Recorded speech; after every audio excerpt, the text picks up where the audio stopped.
Udah, Kak. Aman ya? Oke. Baik, kita masuk ke sesi yang kedua, yaitu materi biologi. Yang pertama, kita masuk ke materi mikrobiologi dulu, yaitu uji cemaran.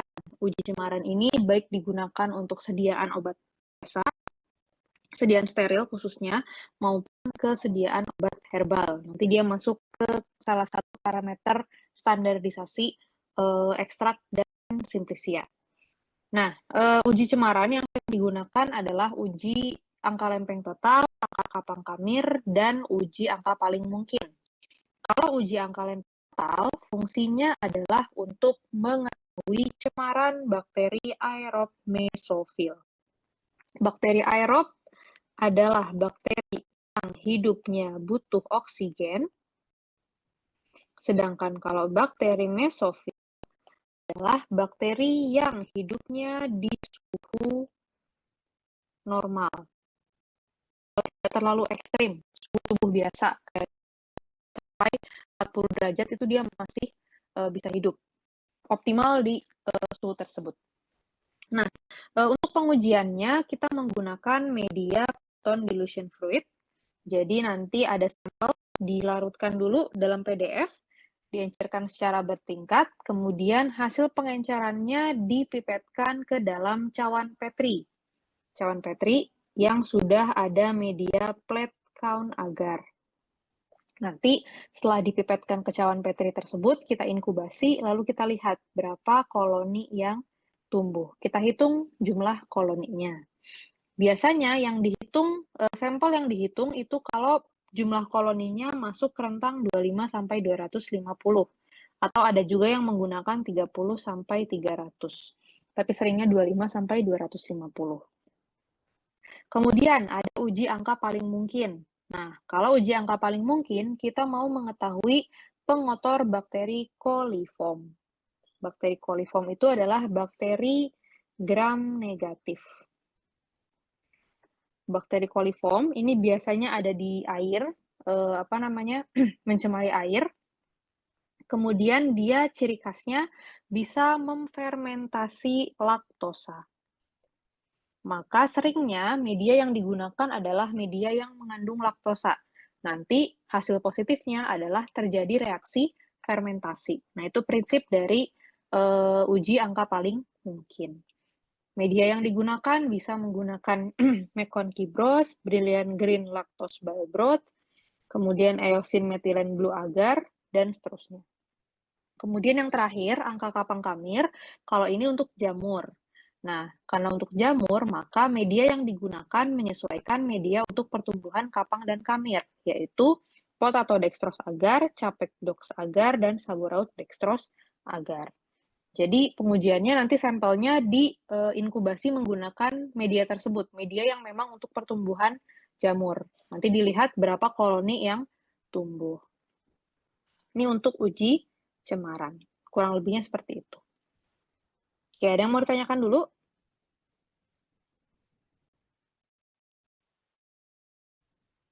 Kalau belum, aku masuk ke soal nomor 1. Sediaan injeksi yang baik haruslah terbebas dari adanya endotoksin yang merupakan salah satu agen penyebab demam. Apoteker QC akan melakukan uji sediaan injeksi amoksisilin untuk melihat apakah sediaan tersebut terkontaminasi endotoksin.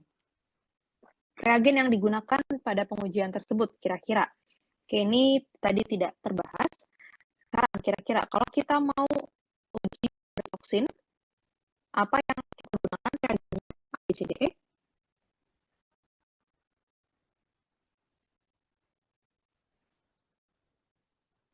Uji endotoksin. Ini ada di Farmakope.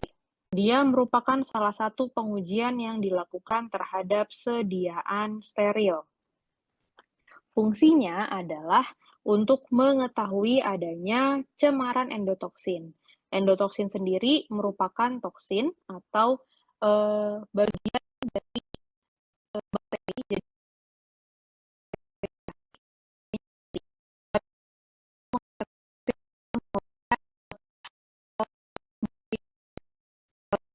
bisa menyebabkan demam.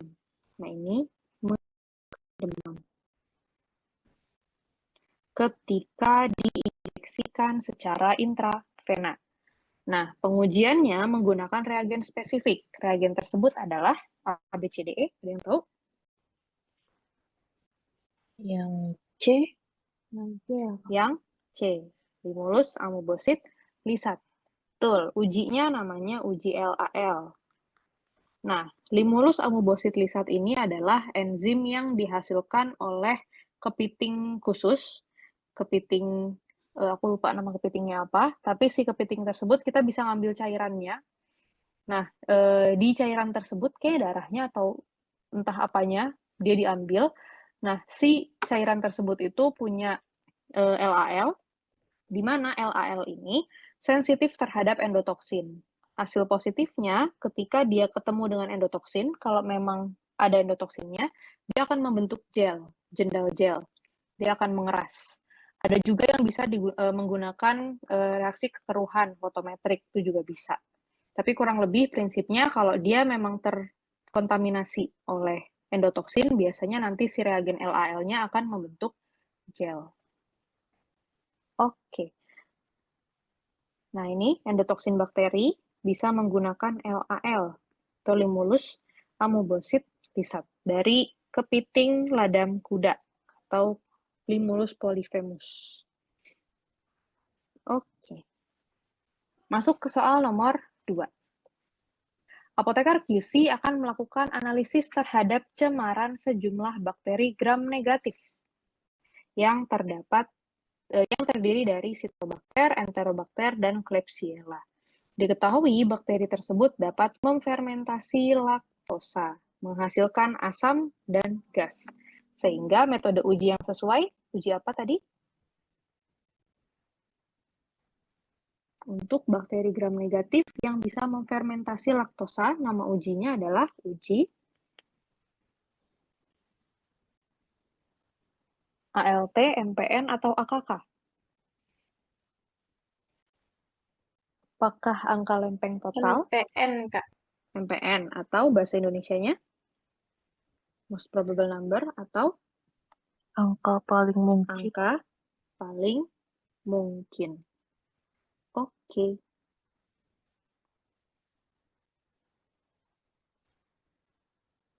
Nah, ini angka paling mungkin. Ujinya itu sebenarnya ada 3 tahap. Ada uji penduga, ada uji penguat, dan ada uji pelengkap. Uji penduga, kita menggunakan sampel. Jadi sampelnya itu diinkubasi dulu. Nanti kita lihat apakah ada yang positif. Jadi tanda positifnya itu muncul gas, gelembung gas, dan kekeruhan. Tandanya terjadi proses fermentasi. Nah, nanti tabung-tabung yang positif tersebut kita cek dengan uji penguat. Caranya 1 ose. Biarkan dari tabung yang positif diambil, pindahkan ke dalam tabung baru berisi 2% Brilliant Green Lactose Bile Broth. Kemudian diinkubasi lagi, dicek lagi apakah masih terbentuk gas dan kekeruhan atau tidak. Kalau masih terbentuk, berarti memang terbukti si sampelnya tercemar coliform. Nah, sekarang kita pengen tahu bakteri coliformnya itu apa dengan melakukan uji pelengkap. Uji pelengkap ini digunakan untuk tahu jenis bakteri coliform dalam sampel yang positif. Caranya kita pakai media agar padat. Nanti namanya medianya endoagar. Nanti kita goreskan sampel yang positif di media endoagar tersebut, nanti diinkubasi dan dilihat. Kalau koloninya berbentuk hijau metalik, tandanya bakteri yang mencemari itu adalah E. coli. Tapi kalau warnanya merah tanpa kehijauan, berarti bakterinya itu bakteri coliform selain E. coli. Bisa tadi Enterobacter, Klebsiella, dan lain-lain. Gitu. Nah, ini untuk angka paling mungkin. Ada yang mau ditanyakan dulu?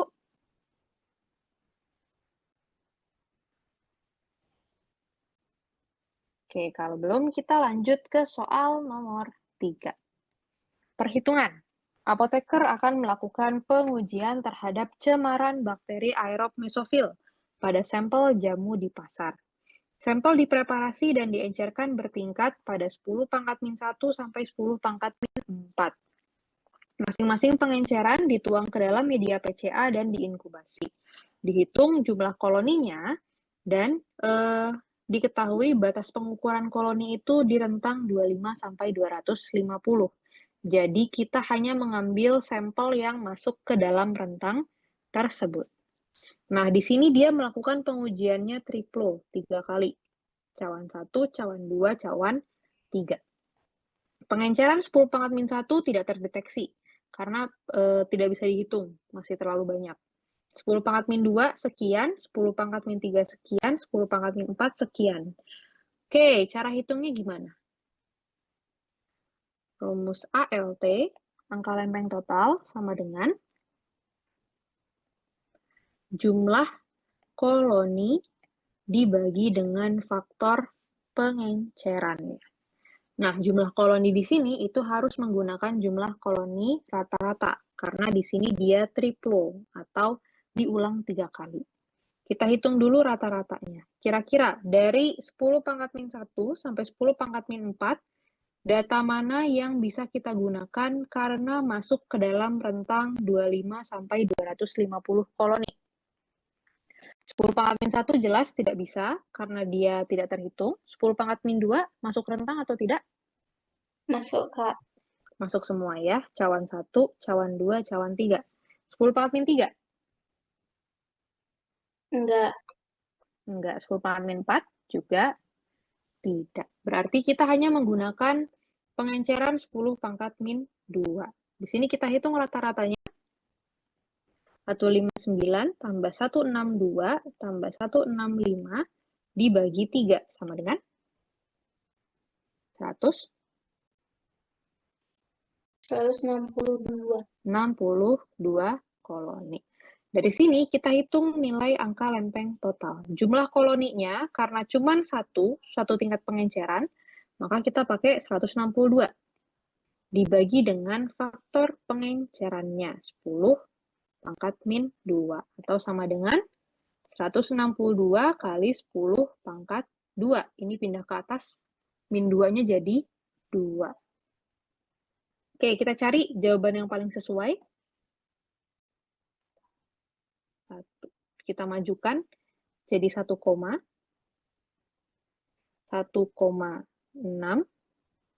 kali 10 pangkat. Ini harusnya 10 pangkat 4 ya.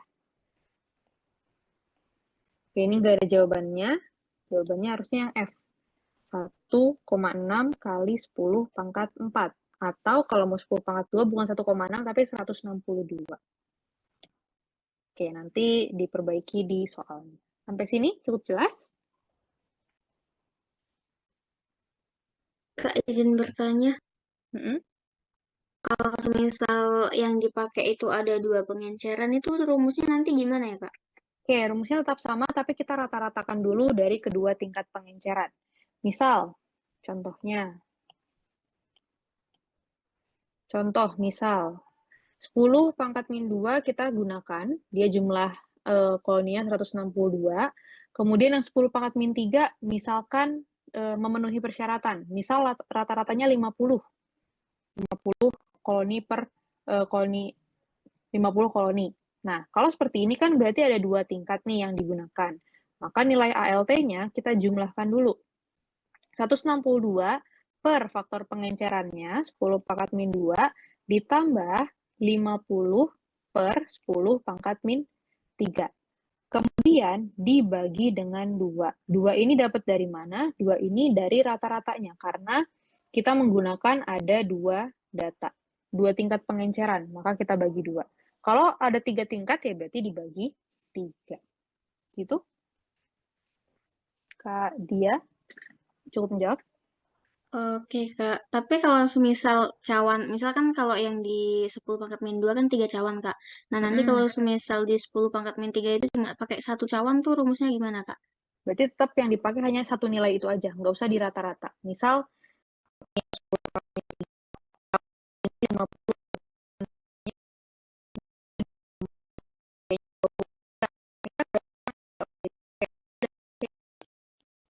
berarti 50 per 10 pangkat min 3. Atau misal dua data yang dipakai, 55 sama 24. 2 ini yang dipakai. Ya sudah, kita rata-ratakan. 50 tambah 55 dibagi 2 sama dengan 52,5 ya. 52,5 per 10 pangkat min 3. Gitu? Oke, Kak. Makasih, Kak. Oke. Oke, kita lanjut ke materi simplisia dan ekstraksi. Ini ada beberapa contoh, nanti biasanya teman-teman akan ketemu soal-soal terkait dengan tanaman herbal. Silahkan bisa ditambahkan di tabel tersebut, di tabel ini. Contoh-contoh tanaman herbal lain. Sebenarnya kalau tanaman herbal bisa melihat ke farmakope herbal. Farmakope herbal yang terbaru itu masih edisi 2. Nah, di farmakope herbal itu sudah ada nama tanaman yang bisa digunakan, kemudian senyawa markernya atau senyawa utamanya apa, terus tanaman yang dipakai apa, itu sudah ada. Cuman ada khasiatnya. Kalau di farmakope herbal nggak ngasih tahu khasiat si tanaman ini untuk apa. Jadi kalau untuk teman-teman memang harus mencari lagi di literatur lain, seperti itu. Ada beberapa yang pernah keluar di ujian. Nanti bisa ditambahkan kalau teman-teman perbanyak latihan soal. Nah, sekarang kita masuk ke metode ekstraksi. Metode ekstraksi ada 2 cara, ada yang menggunakan cara dingin, dan ada yang menggunakan cara panas. Kalau dingin berarti kita menggunakan suhu ruang, tidak menggunakan pemanasan. Kalau panas bisa menggunakan panas yang agak suhu rendah, panas yang tidak terlalu panas, tidak sampai mendidih. Ada yang menggunakan suhu sampai titik didihnya.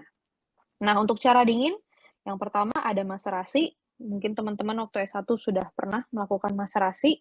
Kita merendam simplisia dalam pelarut tertentu pada jangka waktu tertentu. Biasanya hitungan jam sampai maksimal 3 hari. Nah, itu dibantu dengan beberapa kali pengadukan. Prinsipnya nanti akan ada kesetimbangan. Ketika si pelarutnya sudah melarutkan sebisanya dia, kapasitasnya dia, ya sudah, meskipun ada beberapa senyawa yang belum terlarut, pelarutnya akan sudah jenuh, tetap jenuh. Gitu. Biasanya nanti akan dilakukan yang namanya remaserasi atau maserasi ulang untuk mengambil zat-zat yang belum terlarut di pelarut pertama. Kemudian yang kedua ada perkolasi. Perkolasi ini kita menggunakan ekstraksi pelarut yang selalu baru. Jadi sampel simplisianya ditetesin terus-menerus dengan pelarut baru sehingga menghindari adanya proses kejenuhan pelarut seperti yang terjadi pada maserasi. Tapi kekurangannya kalau yang perkolasi ini kita butuh pelarut yang cenderung lebih banyak. Kemudian kalau yang cara panas, yang pertama ada reflux. Reflux itu seperti ini. Kita merendam simplisia dalam pelarut di labu alas bulat, kemudian dipanaskan pada suhu tinggi, suhu titik didihnya. Nah, karena dipanaskan di suhu yang tinggi, ada kemungkinan pelarutnya akan menguap, tetapi nanti pelarutnya tidak hilang. Dia akan dikondensasi kembali, diembunkan kembali dengan kondensor. Sehingga nanti pelarutnya akan menetes kembali ke dalam labu alas bulat. Kemudian yang kedua ada soklet.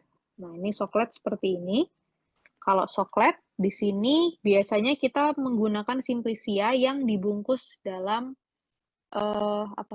kertas saring. Diletakkan di kolom E ini, di alat yang E ini. Kemudian pelarutnya ada di A, di labu alas bulat. Di sini tempat pelarut. Nah, nanti pelarutnya dipanaskan sehingga dia menguap. Ketika menguap, dia ketemu kondensor. Di kondensor ini nanti dia akan diembunkan kembali, sehingga dia akan menetes dan membasahi simplisia yang ada di tengah-tengah, yang tadi dibungkus dengan kertas saring. Kemudian, nanti hasil pelarutannya akan jatuh kembali ke labu alas bulat. Begitu terus, diulangi terus siklusnya sampai beberapa siklus yang kita inginkan. Kemudian ada digesti. Digesti ini maserasi dengan penambahan sedikit suhu, tidak terlalu tinggi, 40 derajat aja. Fungsinya untuk mempercepat proses pelarutan. Kemudian ada infusa. Kalau infusa dan dekokta ini ekstraksi menggunakan pelarut air. Kalau infusa di 15 menit, direbus 15 menit. Kalau dekokta direbus sampai lebih dari 30 menit pada suhu titik didih airnya. Kemudian ada lagi metode isolasi destilasi. Destilasi ini digunakan, ini sama, ini metode panas. Dia digunakan untuk mengisolasi senyawa-senyawa, khususnya adalah senyawa yang punya perbedaan tingkat volatilitas atau kemampuan untuk menguap titik didihnya. Destilasi ada destilasi sederhana, fraksinasi, azeotrop, uap, dan vakum. Destilasi sederhana ini digunakan untuk memisahkan dua senyawa yang perbedaan titik didihnya jauh. Maka biasanya nanti senyawa yang kita panaskan di titik didih senyawa yang paling rendah. Nanti senyawanya sudah memisah dulu, menguap, kemudian terkondensasi masuk ke Erlenmeyer. Sedangkan yang senyawa yang titik didihnya lebih tinggi, dia akan tetap tertahan di labu alas bulatnya. Kemudian ada destilasi bertingkat atau fraksinasi. Ini untuk memisahkan dua atau lebih senyawa dengan perbedaan didih yang agak dekat, kurang dari 20 derajat Celcius. Kemudian azeotrop, ini untuk memisahkan campuran azeotrop atau campuran yang dia susah untuk dipisahkan dengan cara memecah ikatan azeotropnya. Kemudian destilasi uap, ini untuk pemisahan campuran tidak larut air dengan titik didih tinggi. Dan yang terakhir, destilasi vakum untuk memisahkan dua komponen yang titik didihnya sangat tinggi. Senyawanya ini sebenarnya titik didihnya tinggi. Nah, supaya tidak menggunakan suhu pemanasan yang terlalu tinggi, karena dia bisa menyebabkan kerusakan senyawa, maka digunakan bantuan vakum. Menggunakan bantuan vakum supaya nanti suhu yang dibutuhkan untuk mendidihkan si senyawa itu tidak terlalu tinggi. Oke, ini untuk metode ekstraksi. Ada yang mau ditanyakan dulu? Sebelum kita masuk ke standarisasinya.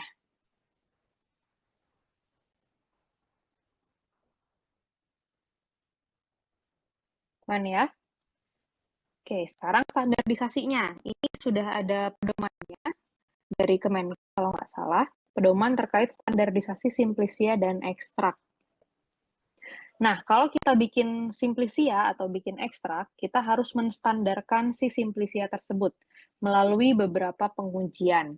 Ada pengujian standarisasi yang spesifik, di mana kalau spesifik ini hasilnya sudah ditentukan.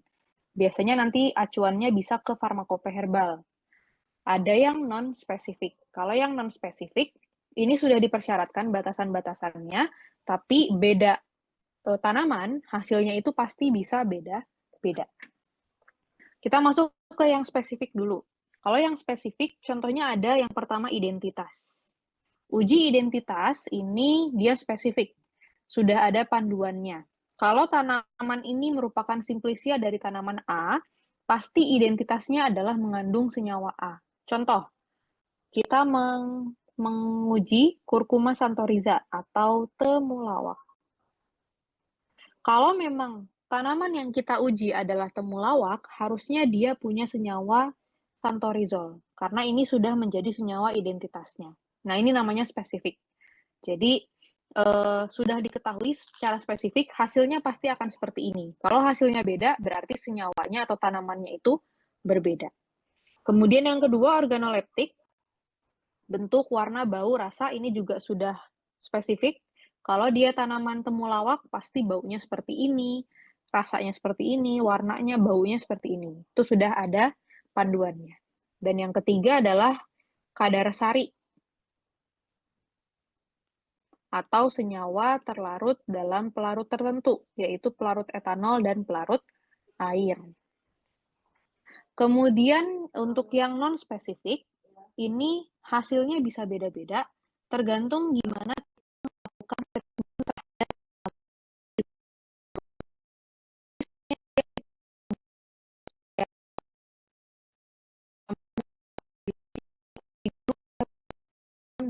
rendah. Pasti nanti hasil hasil standarisasi non-spesifiknya akan beda-beda. Yang satu ditanam menggunakan secara organik, yang satu ditanam dengan bantuan pestisida. Itu juga pasti akan berbeda. Nah, parameternya yang pertama ada uji kadar air untuk melihat berapa kandungan air yang terkandung dalam bahan. Ini bisa diterapkan dengan Carl Fisher, destilasi, atau gravimetri. Ini kemarin pernah ditanyakan nih. Bagaimana cara menentukan kadar air simplisia? Nah, metodenya ada 3 ini. Titrasi Carl Fisher, destilasi, atau gravimetri. Kemudian yang kedua, cemaran logam berat. Cemaran logam berat ini menggunakan spektroskopi serapan atom. Yang ketiga, menggunakan residu pestisida. Uji residu pestisida ini ya tadi tergantung sampelnya ada residu menggunakan pestisida atau enggak.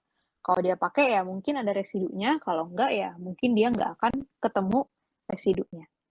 Kemudian yang keempat, cemaran mikroba tadi, angka lempeng total dan most probable number atau angka paling mungkin, sama yang terakhir uji jamur, AKK dan aflatoksin. Kemudian, uji yang selanjutnya ada uji susut pengeringan. Uji susut pengeringan ini digunakan untuk mengetahui besarnya senyawa yang hilang saat dikeringkan. Uji susut pengeringan ini bukan atau berbeda dengan uji kadar air. Kalau kadar air tadi menggunakan 3 cara, titrasi Carl Fisher, destilasi atau gravimetri. Kalau susut pengeringan, ini kita mau lihat besarnya senyawa yang hilang saat dikeringkan. Pengujiannya menggunakan nanti pemanasan. Pemanasan di suhu tinggi, 105 derajat Celcius. Kita timbang 1-2 gram ekstrak, masukkan ke dalam botol timbang, kemudian kita panaskan selama hingga bobotnya konstan pada suhu 105 derajat. Nanti kita hitung berapa bobot akhirnya. Dihitung pakai rumus ini, susut pengeringan, bobot awal kurang bobot akhir per bobot awal kali 100. Lalu ada bobot jenis. Bobot jenis ini biasanya untuk ekstrak cair, masa jenis. Kita mengujikan menggunakan piknometer. Piknometer ini juga salah satu metode yang mungkin keluar di OSCE karena proses pengujiannya mudah. Kita cuma ngisi pikno kosong kita timbang, kemudian kita isi piknonya dengan larutan kita dinginkan di suhu 20 derajat, lalu kita timbang lagi berapa kira-kira bobotnya. Kemudian yang terakhir ada kadar abu. Kalau kadar abu ini digunakan untuk mengetahui adanya cemaran pengotor mineral, kontaminan. Ini caranya kita siapkan sejumlah sampel, lalu kita pijarkan. Pijarkannya ini kita panaskan di suhu super tinggi, 800 derajat Celcius, sampai semuanya terbentuk abu. Nah, nanti abunya itu yang akan kita timbang untuk menghitung berapa kadar abunya. Ini rumusnya, bobot krus plus abu dikurangi bobot krus kosong per bobot simplisia, atau bobot abu per bobot simplisia kali 100%. Ini cara untuk penetapan kadar abu. Oke, ada yang mau ditanyakan dulu sebelum masuk ke soal?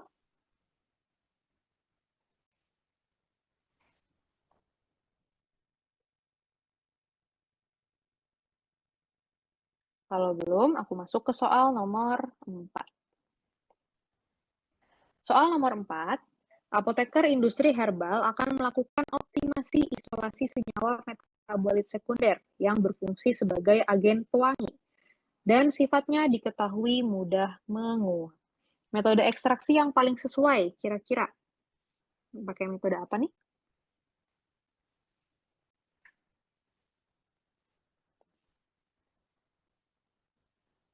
Kalau mudah menguap, tandanya dia sifatnya volatil.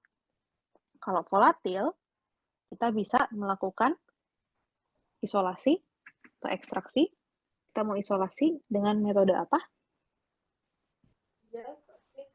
A. Destilasi. Atau yang C? Yang C. Oke, yang C. Karena di sini kita mau memisahkan senyawa dari campuran Tapi senyawanya ini sifatnya volatil. Kalau kita mau mengisolasi senyawa-senyawa volatil, mau mengisolasi senyawa apa tuh namanya essential oil, minyak esensial, minyak eteris, maka biasanya kita akan menggunakan destilasi. Itu. Oke. Nomor 5. Apoteker di industri herbal akan mengembangkan produk jamu yang berisi kombinasi simplicia yang berkhasiat untuk meluluhkan batu ginjal dan melancarkan buang air kecil. Kombinasi yang bisa digunakan kira-kira ABCDE. Kita mau meluruhkan batu ginjal dan melancarkan buang air kecil. Berarti kita butuh senyawa diuretik. Kira-kira kombinasi apa yang bisa digunakan? Coba, Strobilanthes crispa. Ini nama latin dari tanaman. Keji. Beling.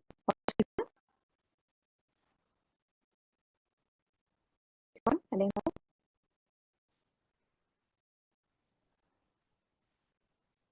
Kumis kucing. Allium sativum. Allium sativum. Bawang putih. Kalau Camellia sinensis ini teh. Zingiber ini jahe. Cinnamomum ini kayu manis. Lalu ada Cataratus roseus tunggal, ini adalah tapak darah. Zingiber tadi jahe. Dan Valeria macrocarpa adalah mahkota dewa. Kira-kira yang mana yang bisa digunakan sebagai diuretik dan peluruh batu ginjal? ABCDE? Yang A, Kak. Yang A. Oke, kombinasi antara keji beling dan kumis kucing. Nah, ini kalau kumis kucing kita udah tahu dia emang pasti digunakan untuk diuretik, mempermudah pipis. Crispa atau keji beling ini juga sering digunakan sebagai diuretik, antidiabetik, antilitik, dan seterusnya. Oke, jadi kombinasi antara keji beling dan ortosipon ini bisa digunakan untuk pasien-pasien yang sulit untuk pipis. Nomor 6. Apoteker akan melakukan standarisasi simplicia dengan melakukan penetapan susut pengeringan. Sebanyak 1 gram simplicia dalam botol timbang dipanaskan pada suhu yang sesuai hingga bobot tetap. Suhu pemanasan yang digunakan untuk susut pengeringan berapa derajat tadi?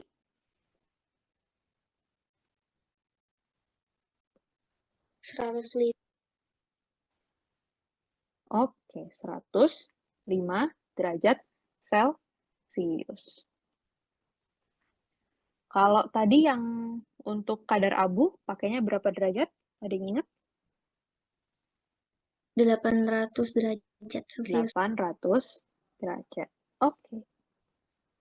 Nah, ini ada di Farmakope Herbal untuk susut pengeringan. Nah, ini suhu pengeringannya 105 derajat Celcius. Nomor 7. Pada proses isolasi alkaloid dengan metode asam basa, mula-mula ekstrak ditambahkan petroleum ether dan diekstraksi dengan metanol.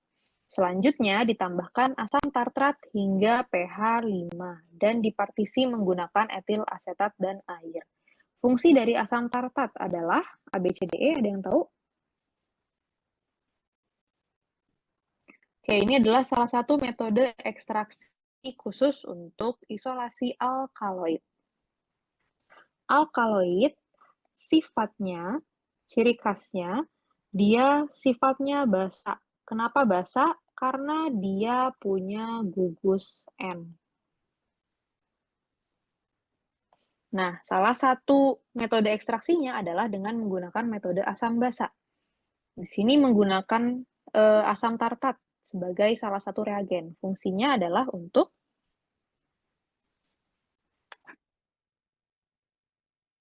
Menggaram.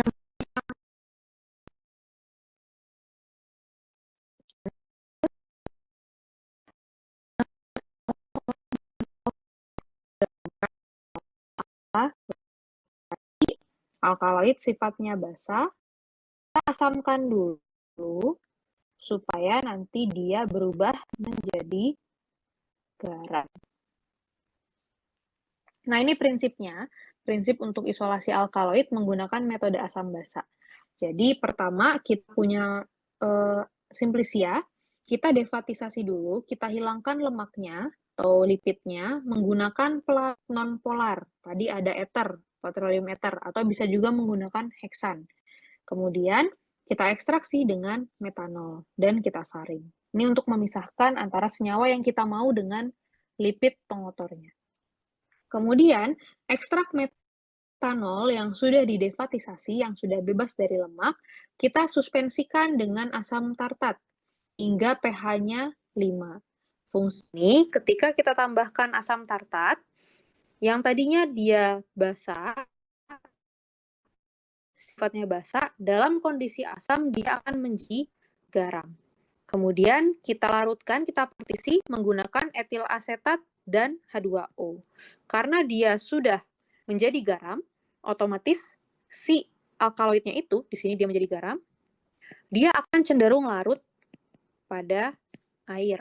Maka ketika dipartisi, si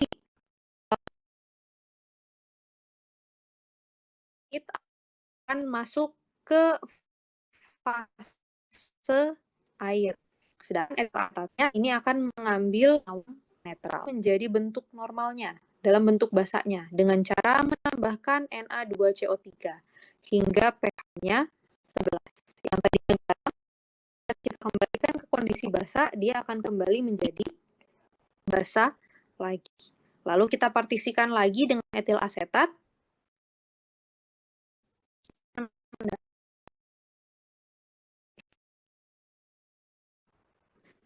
Air, ekstrak di air aminamer alkasida kan partisi bagian etil asetat dia akan membentuk tersier. Nah, ini adalah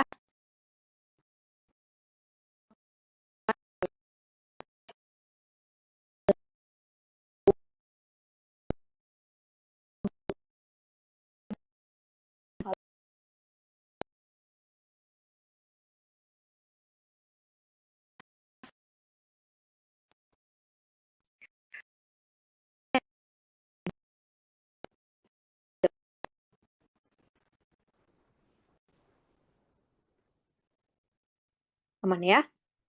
Kalau gitu kita masuk ke soal nomor 8. Apoteker akan melakukan standarisasi serbuk simplisia. Sebanyak 2 gram simplisia digerus, ditimbang seksama dan dimasukkan ke dalam krus kosong. Didapatkan bobot krus dan simplisia. Bobot krus plus simplisia itu 7,75 gram. Krus dipijarkan perlahan lalu didinginkan dan ditimbang kembali. Didapatkan bobot krus plus, setelah dipijarkan berarti plus abu, sama dengan 6,05 gram. Hitunglah kadar abu yang didapatkan. Oke, caranya gimana? Persen kadar abu sama dengan bobot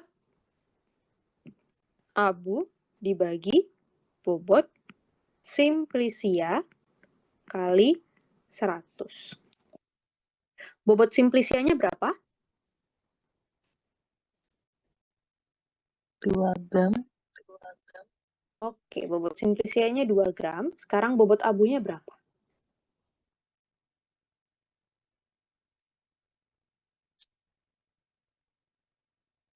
Gimana cara mencari bobot abu?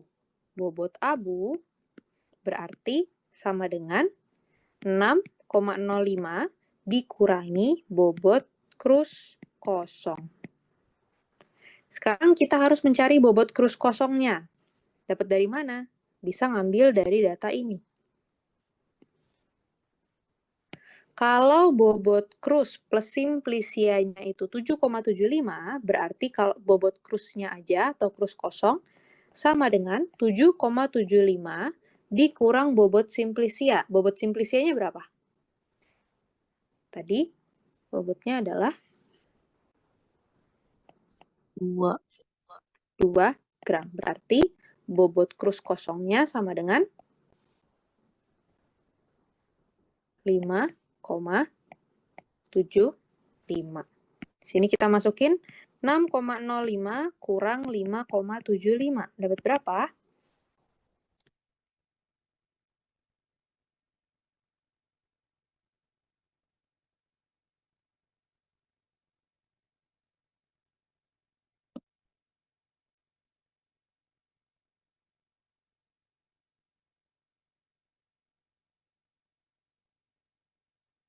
0,3, Kak.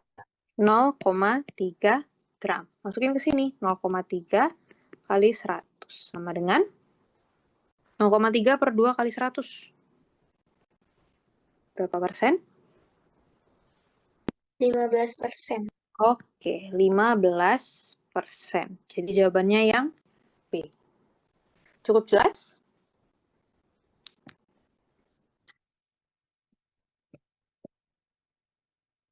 Mana ya? Nah, ini yang krus tuh bentukannya kayak gini. Kurang lebih nanti sejumlah gram bahan dimasukkan ke dalam krus, kemudian dipijarkan sampai benar-benar bersisa abunya aja, baru ditimbang lagi berapa abu yang didapatkan. Masuk ke soal nomor 9. Berikut ini merupakan kelompok metabolit primer tanaman. Kira-kira yang mana? Yang mana yang bukan merupakan metabolit primer tanaman?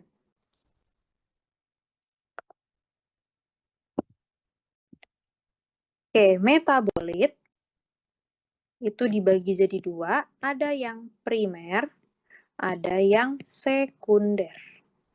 Kalau primer, sifatnya adalah dia merupakan metabolit atau senyawa yang esensial, penting dibutuhkan oleh si tanaman. Kalau nggak ada metabolit ini, dia tidak bisa hidup. Fungsi dari metabolit primer adalah untuk tumbuh kembang. Kemudian, dia tersedia dalam jumlah yang banyak di tanaman. Kemudian yang terakhir, dia sifatnya tidak spesifik. Jadi, tanaman A dan tanaman B mungkin memiliki metabolit primer yang sama. Sedangkan kalau metabolit sekunder, dia sifatnya non-esensial. Bisa punya, bisa enggak, tergantung tanamannya. Kemudian fungsinya hanya untuk pertahanan saja. Kemudian dia tersedia dalam jumlah yang sedikit. Jadi kalau teman-teman lihat, kadar metabolit metabolit sekunder dalam suatu tanaman itu kadarnya kecil sekali. Kalau dilihat di farmakope, mungkin kadarnya cuma 0,5%, 1%, 1,5, 2,5, dan seterusnya. Kemudian, dia spesifik, maka dia digunakan sebagai senyawa marker. Nah, kira-kira dari pilihan ini, mana yang bukan metabolit primer? A, B, C, D, E? Yang D, Kak. Yang D, glukosinolat. Glukosinolat ini dia masuk ke metabolit sekunder. Nah, ini tadi prinsip-prinsipnya, perbedaan antara metabolit primer dan sekunder. Contoh metabolit primer itu ada kayak misalnya protein, karbohidrat, lemak atau lipid, dan lain-lain. Kalau yang metabolit sekunder, contohnya ini, ada senyawa fenolik, terpenoid, kemudian ini macam-macam. Lalu ada ini kalau yang ini dia masuknya karbohidrat primer. Kayak misalnya karbohidrat, gula, dan lain-lain. Atau komponen yang mengandung nitrogen, kayak misalnya tadi alkaloid. Alkaloid itu juga masuk ke dalam kategori metabolit sekunder. Sama tadi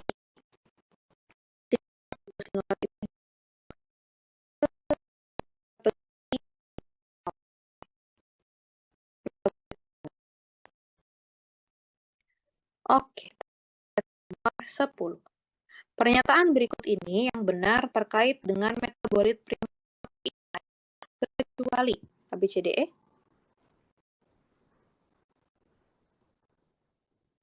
Yang bukan merupakan sifat dari protein. Yang mana? Yang C, Kak. Yang C. Merupakan senyawa dengan bobot molekul kecil. Kebalikannya, dia memiliki molekul yang besar. Biasanya ribuan hingga puluhan ribu Dalton. Nah, ini sifat-sifat dari protein. Ada istilah peptida, ada istilah protein. Dikatakan dia protein kalau susunan asam aminonya. Jadi protein itu kan kumpulan dari asam amino, rantai asam amino. Kalau lebih dari 50 asam amino, dia disebut sebagai protein. Tapi kalau 2 sampai 50 asam amino, dia disebutnya sebagai peptida. Kemudian dia merupakan senyawa dengan bobot molekul yang besar tadi.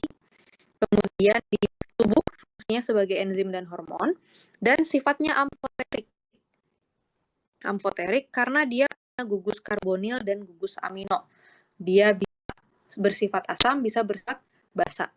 Karena dia punya karbonil COOH. COOH ini sifatnya asam dan punya gugus amino yang ada N-nya sehingga bersifat basa. Makanya dia sifatnya amfoterik. Tergantung nanti suasananya, suasana lingkungannya itu seperti apa. Oke, sudah semua soal kita bahas sampai di sini. Ada yang mau ditanyakan dulu sebelum kita tutup? Sudah pertemuan terakhir, kira-kira apakah ada yang mau ditanyakan?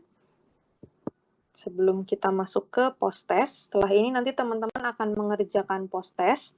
Silahkan disisihkan waktunya untuk pengerjaan post-test, karena nanti post-testnya hanya bisa dikerjakan satu kali. Nanti langsung muncul pembahasannya. Silahkan kalau ada yang bingung, bisa dimanfaatkan juga grup WhatsApp-nya, karena grup WhatsApp itu tidak akan kita tutup.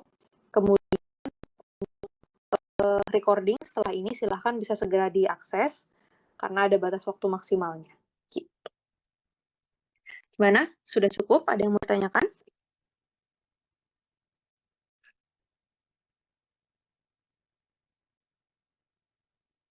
Aman? Izin tanya Kak, batas waktu post testnya sampai kapan ya? Post testnya kayaknya nanti, coba nanti aku tanya ke kakak admin, nanti mungkin kakak admin bisa share di grup untuk batas waktu pengisian post testnya. Yang pasti nanti dia bisa dikerjakan seharian, ada batas waktunya.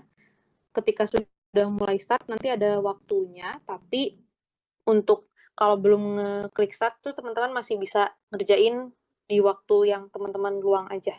Gitu. Cuman tadi kalau udah mulai klik start itu mau nggak mau harus diselesaikan karena nggak bisa di cancel atau nggak bisa diganti harinya seperti itu. Tapi untuk berapa lama linknya berlaku mungkin nanti kakak admin yang akan share di grup WhatsApp. Gitu.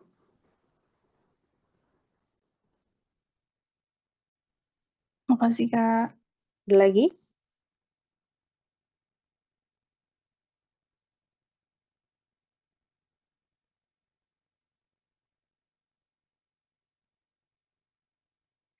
Oke, kalau tidak ada lagi, mungkin aku cukupkan sekian. Jangan lupa nanti kita juga akan membuka kelas simulasi wawancara. Silakan teman-teman yang ingin join kelas simulasi wawancara bisa masuk ke grupnya. Nanti kita akan share link Zoom-nya di grup tersebut. Oke, mewakili kakak-kakak yang lain mengucapkan terima kasih kepada teman-teman yang sudah mengikuti kelas sampai pertemuan terakhir ini. Semoga ada ilmu yang bisa dimanfaatkan untuk persiapan teman-teman tes masuk profesi apoteker. Karena tadi kita mulainya berdoa, maka kita akhiri juga dengan berdoa. Berdoa dipersilahkan.